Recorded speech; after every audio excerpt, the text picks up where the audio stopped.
aku Hopi Fahirinisa, kelas 11 PKM. Nah, gimana kabarnya teman-teman?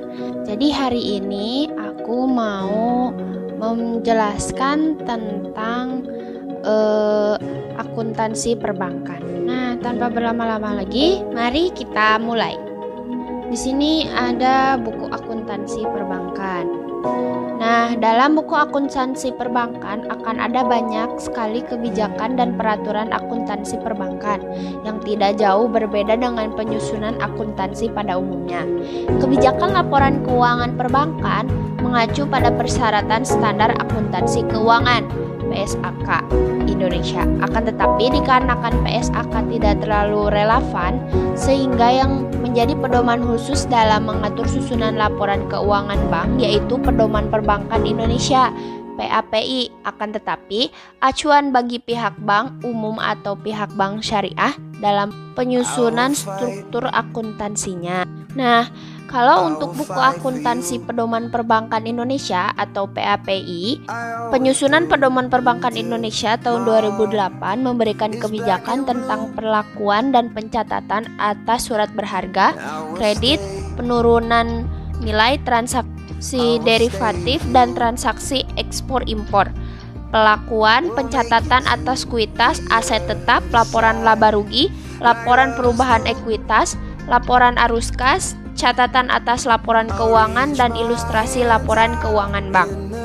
Tujuan laporan keuangan perbankan berguna dalam menyediakan informasi mengenai posisi keuangan dan perubahan keuangan, serta kinerja yang dapat dijadikan acuan dalam mengambil keputusan kepada pihak eksternal dan internal. Pedoman perbankan ini bersifat juga sebagai acuan dan tidak mengikat. Transaksi yang diatur dalam Pedoman Perbankan Indonesia merupakan transaksi umum yang terjadi pada setiap bank yang ada di Indonesia. Selanjutnya ada persamaan dasar akuntansi perbankan.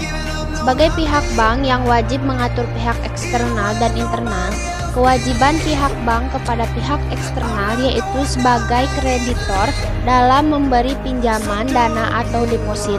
Akan tetapi, kepada pihak internal sebagai pihak bank wajib memberi keuntungan kepada pemilik modal. Untuk itu, laporan keuangan yang dibutuhkan harus dimiliki rumus persamaan dasar akuntansi perbankan, yaitu sebagai berikut. Setiap aktiva yang dimiliki oleh bank akan memperoleh kas giro Bank Indonesia, penempatan pada bank lain, sekuritas jangka pendek, kredit yang diberikan kepada pihak eksternal, penyertaan, dan aset tetap. Akan demikian, persamaan dan penggambaran rekening buku besar dapat disimpulkan menjadi setiap pencatatan transaksi jika aset bertambah akan berada di debit dan pengurangan akan berada di kredit. Setiap pencatatan transaksi jika biaya bertambah akan di debit dan pengurangan biaya akan di kredit. Setiap pencatatan transaksi pertambahan utang akan berada di kredit dan pengurangan utang akan ada di debit. Setiap pencatatan transaksi pertambahan modal akan berada di kredit dan pengurangan modal akan ada di debit. Yang terakhir, setiap pencatatan transaksi pertambahan pendapatan akan di kredit dan pengurangan pendapatan akan di debit. Kemudian setiap hutang yang dimiliki bank dapat berupa giro, nasabah, tabungan, deposito, serta pinjaman yang diterima dari pihak eksternal. Pada laporan keuangan bank modal dapat berupa modal disetor dan laba ditahan. Pada laporan keuangan bank pendapatan, bank dapat berupa pendapatan bunga dan pendapatan lainnya.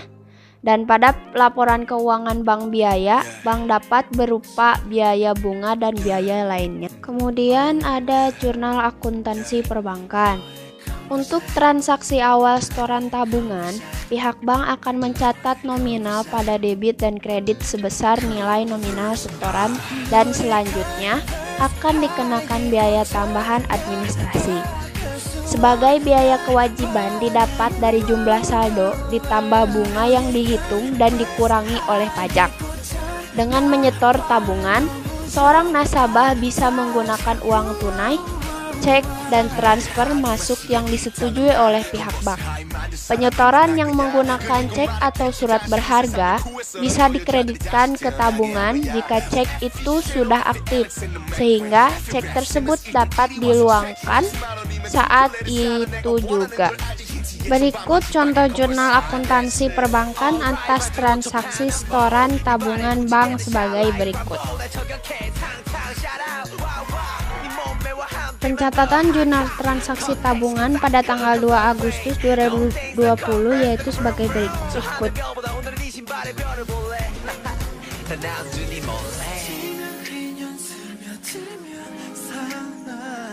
Pada setiap penarikan atas tabungan hanya bisa dilakukan secara tunai di setiap kantor cabang bank yang bersangkut atau dengan menggunakan alat tertentu berupa kartu mesin ATM.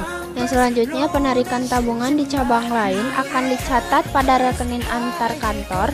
Perhatikan contoh pencatatan jurnal transaksi penarikan tabungan di cabang lain berikut ini.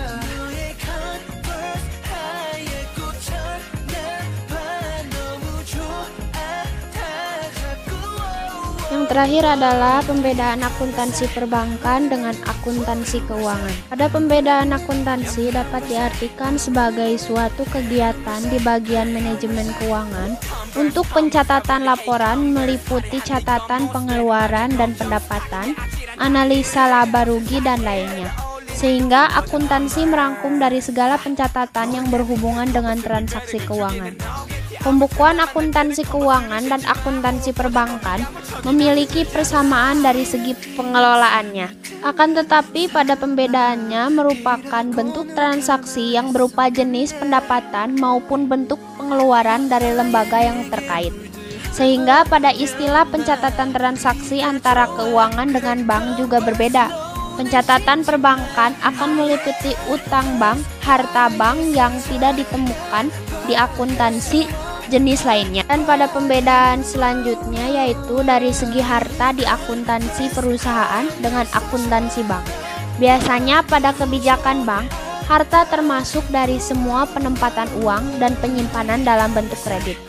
Sedangkan pada posisi harta, akuntansi keuangan perusahaan terdiri dari aset usaha, saham dan modal yang ada pada perusahaan dan juga termasuk pada karyawan dan para pekerja yang kompeten. Nah, teman-teman, segitu dulu penjelasan dari aku. Semoga bermanfaat dan sampai jumpa. Jangan lupa like, comment, and subscribe.